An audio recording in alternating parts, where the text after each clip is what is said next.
Well, hello there, folks, and a happy Sunday to you. It's lovely to see you again as usual, and I hope you've all had a good week and having a good day so far. So, thanks for coming over, like I said, just to see what I've made for the family dinners this week. It's my favourite time of the week on the channel, and I know it's a big favourite with a lot of you as well. In fact, some of you only watch my meals of the week, so yeah, thank you so much. And if you haven't subscribed yet and you do like these kinds of videos, consider subscribing just before you go. I always start off on Monday all the way through till today, which is Sunday. And if I've done a video recipe and anything that you see here, I will always leave it linked down below so you can go and watch it and make it for yourself. So my video is running away with me, but on Monday we had this very simple chicken pasta. So I had some cooked chicken breast that I had to use up. So I just add some kind of pasta and a basic sauce, and it turns into a meal. Add some cheese. This one was made with chicken stock and cream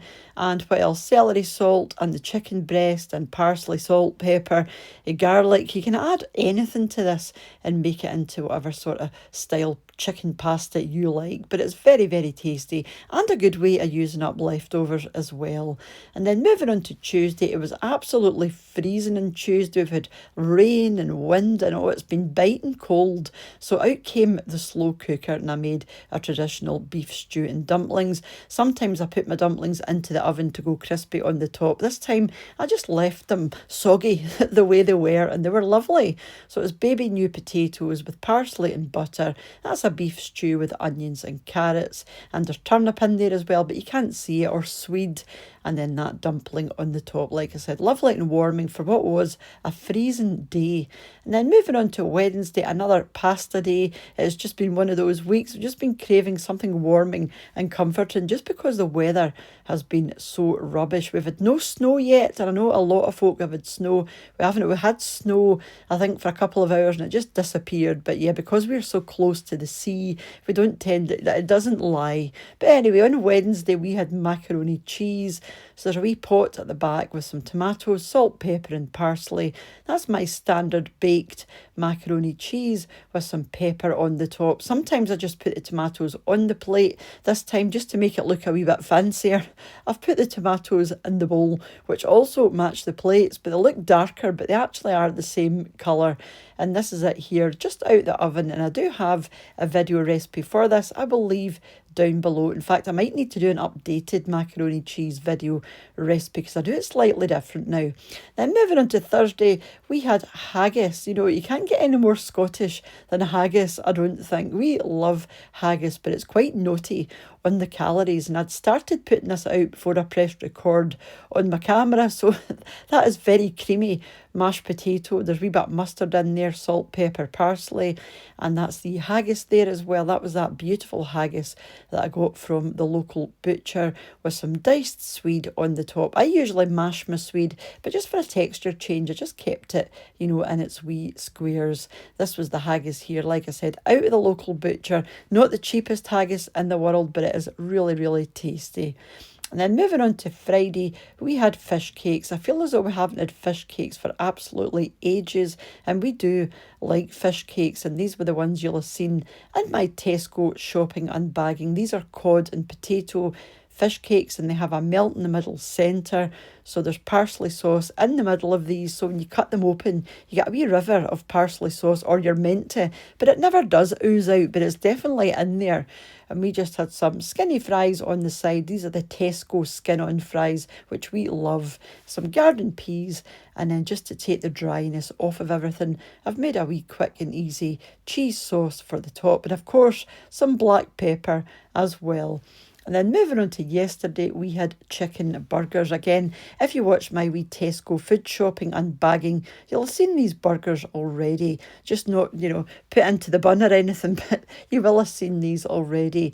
One we don't have all that often. We don't tend to have burgers very often. We do prefer a chicken burger over a beef burger. If we do get a beef burger, it tends to be, quite a high meat content.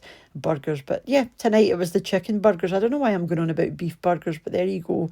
So that's a seeded brioche bun, some garlic mayo, a wee bit of black pepper, some salad leaves.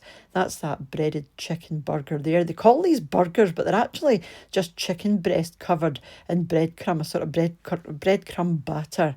Some tomatoes, wee touch of salt, top of the bun, some homemade potato wedges done in the air fryer, and then just a mini corn on the cob with some butter. And I've changed my corn on the cob holders because one of you had mentioned last week that the ones I was using looked a wee bit flimsy. I do have two different types. These ones are a wee bit more robust, so hopefully this makes you feel a wee bit happier.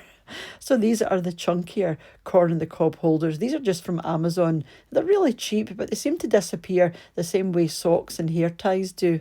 And then moving on to Sunday or today, we had steak pie. Again, you'll have seen this in my Tesco shopping and bagging. This was a steak pie from the local butcher. Sometimes I get the steak and sausage pie. This one was just all steak, and you cannot beat a steak pie from the butcher, in my opinion. I do make my own from time to time, but I just can't get them anywhere near as good. So I've got some creamy mashed potato, a couple of crispy potato croquettes as well, some balls of doom or Brussels sprouts. That's the beef stew from the steak pie, which is lovely, ever so tender, and tastes absolutely incredible. It's just so beefy and meaty, it's lovely. And then a square of puff pastry on the top as well. This the steak pie is meant to be a small steak pie, but you can easily get 4 portions out of this. You know, they are quite big, so don't be fooled when you see that it says small, because it does actually do a few people. A wee bit of extra gravy over the top just to take the dryness off of that pastry, and the croquettes as well. And this was the steak pie here from my shopping unbagging video. And like I said, it does say small steak pie, but cut this into 4, and when you've got it in your plate along with everything else, you really don't need any more than that. So that was everything that we had this week. So thank you so much for watching if you're still here, and a huge thank you to the supporters of the channel over on my Patreon page, and to the channel members here on YouTube as well. And I do need to update those renames, so if your name isn't there yet, it will be shortly. I update these lists about once a month, so don't panic if your name isn't there, because sometimes you'll email me and say, oh, I've just became a Patreon supporter, or I've just become a channel member, my name isn't at the end of the thing, and I say it's been like a day. So do give it a couple of weeks, but thank you all so much for your support, for you all for watching, leaving your lovely comments, and for those that have bought me a coffee using the Buy Me a Coffee link, and for those that share the videos as well. It's all very much appreciated. So until you decide to join me again, have a wonderful rest of your day, and I'll see you off soon back here on What's for Tea. Bye now.